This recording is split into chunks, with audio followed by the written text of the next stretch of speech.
تو میرے محترم سامعین، روزوں کا انعام بھی بڑا ہے اور سزا بھی بڑی سخت ہے جو روزہ نہیں رکھیں گے۔ یہ نہ سمجھنا کہ یہ اختیاری مضمون ہے، یہ فرض ہے۔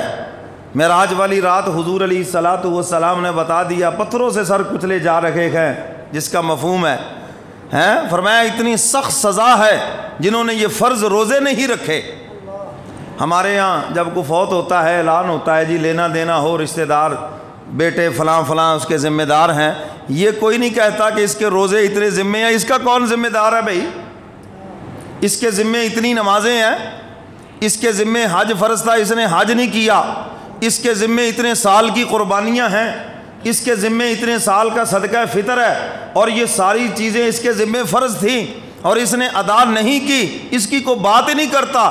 مال پیچھے والے تقسیم کر کے مزے اڑاتے ہیں اور یہ آگے جا کر جوتے کھاتا ہے۔ اس لیے رمضان کے روزے اگر کوئی بیمار نہ رکھ سکے، ایسا مریض صحت کی امید نہیں، بیماری اس سٹیج پہ پہنچ گئی، عمر کے اس حصے پہ پہنچ گیا، اب روزہ رکھا نہیں جا سکتا اور آگے امید بھی نہیں ہے، تو ان کے لیے قرآن کریم نے بتایا کہ وہ اس کے بدلے جو ہے فدیہ دیں، اور فدیہ ہے صدقہ فطر کے برابر 130 روپے کم سے کم۔ یہ غریب کے لیے ہے، اور امیر کے لیے اس کے کھانے کے حساب سے ایک آدمی صبح و شام اگر 100 روپے میں کھانا کھاتا ہے تو ایک دن کا فدیہ 100 روپے بن گیا۔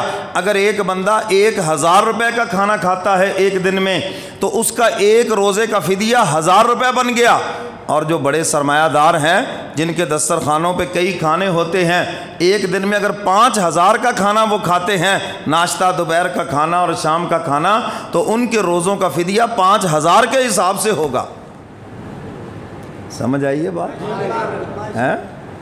تو بھائی اس کی کوئی بات ہی نہیں کرتا، نہ ہم سے کوئی مسئلہ پوچھتا ہے آ کر کہ جی ابا جی نے 5 سال کی نمازیں نہیں پڑھی، ایک نماز کا فدیہ بھی ایک صدقہ فطر کے برابر ہے، 130 روپے آج کے دن کے حساب سے ایک نماز کا فدیہ ہے، اور 5 نمازوں کا فدیہ تقریباً 600 روپے سے اوپر چلا جائے گا، تو یہ ڈیلی فدیہ ہے۔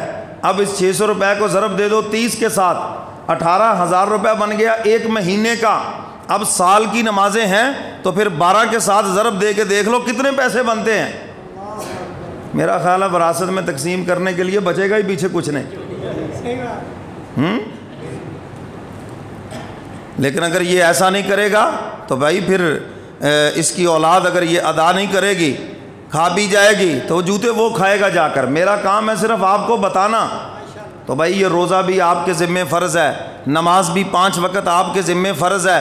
اگر صاحب حیثیت ہو، اللہ نے مال دیا ہے، تو زندگی میں ایک مرتبہ حج بھی فرض ہے، اور قربانی ہر سال عید الاضحیٰ کے اوپر قربانی واجب ہے، اور اسی طرح رمضان کے مہینے میں صدقہ فطر بھی واجب ہے تمہارے اوپر۔ تو میرے محترم سامعین، اگر کوئی یہ ادا نہ کرے اور 5 سال کے بعد 10 سال کے بعد احساس ہوا تو سارے سالوں کی یہ چیزیں ادا کرنا پڑیں گی۔ تو اس لیے بہتر نہیں ہے کہ ابھی سے انسان دیتا جائے۔ کیوں جی بات سمجھ آئی ہے نہیں؟ تو حق تعالیٰ نے